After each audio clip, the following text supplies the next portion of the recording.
விஜயண்ணா, இந்த வீடியோவை நீங்கள் பார்ப்பீங்க அப்படின்னு நான் நம்புகிறேன். என்னோட மனசார நம்பி இந்த வீடியோ நான் போடுறேன்.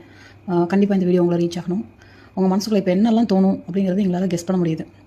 அன்றைக்கி காலையில் வீட்டில் இருந்து சீக்கிரமாகவே எந்திரிச்சு நம்ம கரூருக்கு போயிருக்கலாமோ, இல்லைன்னா கரூரை டேட்டை மாற்றினதை வந்து சேலமாகவே நம்ம பண்ணியிருந்துருக்கலாமோ, இல்லை அந்த கூட்டத்துக்குள்ள ஒரு நெரிசல் வந்து நம்ம தனி பாட்டில் போட்டோமே, அப்போவே ஏதோ ஒரு மிஸ்டேக் வரப்போகுதுன்னு கெஸ் பண்ணி இன்னும் சீக்கிரமாக போயிருக்கலாமோ, கூட்டத்தை நம்ம கலைச்சிருக்கலாமோ, தேவையில்லாமல் நம்ம அரசியல் கட்சி தொடங்கிட்டோமோ, நம்மளால் நம்ம பசங்க கஷ்டப்படுறாங்களோ, இந்த மாதிரி நிறைய எண்ணங்கள் உங்கள் மனசுக்குள்ளே ஓடிட்டு இருக்கோன்னா, ஒரு விஷயத்தை நாங்கள் எல்லாரும் ஆன் பிஹாஃப் ஆஃப் ஒட்டுமொத்த தமிழக வெற்றி கழகத்தோட தொண்டர்கள், தோழர்கள், ரசிகர்கள் எல்லாரோட சார்பான ஒரு விஷயம் நான் உங்கள்கிட்ட சொல்லணும்னு நினைக்கிறேன்னா, உங்களை இந்த மாதிரி எமோஷனல் பிளாக் பண்ணி ஒரு ஓரமாக உட்கார வைக்கணுங்கிறது தான் அவங்களோட வெறியே.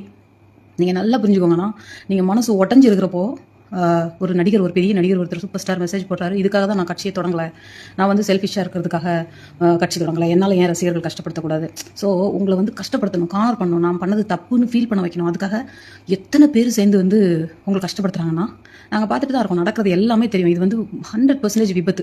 இதை செய்யணும்னு நினச்சவங்க கூட இவ்வளோ பேர் ஆகும் அப்படின்னு எதிர்பார்த்துருக்க மாட்டாங்கன்னா, அதனால நீ இப்படி முடங்கி உட்காராதுன்னா தயவு செஞ்சு.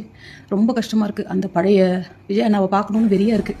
ஒரு வேல் எடுத்துக்கிட்டு பிரச்சாரத்தில் நீங்கள் இறங்குனீங்க தெரியுமா, அந்த ஒரு சனிக்கிழமையும் எப்போ வரும் அப்படின்னு நாங்களாம் காத்துக்கிட்டு இருந்தோம்.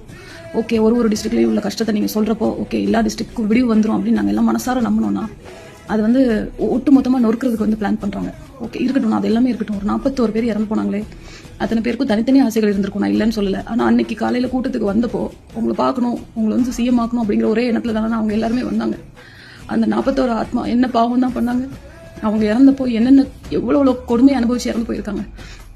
அப்போது நீங்கள் முதலமைச்சர் ஆகிற ஒன்று தானே அவங்க அத்தனை பேரோட ஆத்மா சாந்தி அடைகிறதுக்கு கரெக்டான ஒரு அஞ்சலியாக இருக்கும். நீங்கள் வந்து யோசிக்காதீங்க, பின் வாங்காதீங்க, ஏன்டா கட்சி தொடங்கலாம் நினைக்காதீங்க. அத்தனை இளைஞர்களும் உங்கள் பின்னாடி நாங்கள் இருக்கோம். நீங்கள் ஜெயிக்கணும்னா நீங்கள் சிஎம் ஆகணும், மறுபடியும் வாண்ணா இந்த மாதிரி சாப்பிடாமலாம் போய் ஓரமாக உட்காராதுன்னா நாங்கள் கேள்விப்படுறோம். நீங்கள் பச்சை தண்ணி குடிக்காமல் ரொம்ப கஷ்டப்பட்டுக்கிட்டு இருக்கீங்க அப்படின்னு சொல்லிட்டு மனசு ரொம்ப வலிக்குதுன்னா, கஷ்டமாக இருக்குது. இந்த சாட்டர்டே பரப்புரை இல்லைன்னு நினைக்கிறப்பவே ரொம்ப கஷ்டமாக இருக்குன்னா, நீ எதுவும் ஃபீல் பண்ணாதனா, கடவுள் பார்த்துட்டு இருக்காரு. அவ்வளோ கஷ்டத்தையும் கடவுள் பார்த்துட்டு தான் இருக்காரு. ஒருத்தர் நல்லது பண்ணணும்னு நாட்டுக்கு வந்தது தப்பா?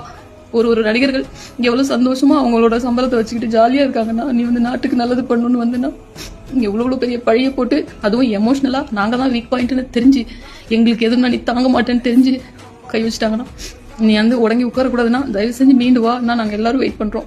நீ பரப்புறையே போவேன், நீ வீட்டிலே இரு. வீடியோஸில் எந்தெந்த டிஸ்ட்ரிக்ட்ல என்னென்ன பிரச்சனைன்னு சொன்னால் கூட போதுண்ணா, வீட்டிலே இருந்து சிஎம் ஆனால் ஹிஸ்ட்ரியிலே நீ மட்டும் தானே இருப்பேன். தயவு செஞ்சு இதுக்கு மேலே ஃபீல் பண்ணாத, ஏஞ்சி வாண்ணா இந்த மாதிரி இருக்காதுண்ணா, பார்க்க ரொம்ப கஷ்டமாக இருக்குண்ணா.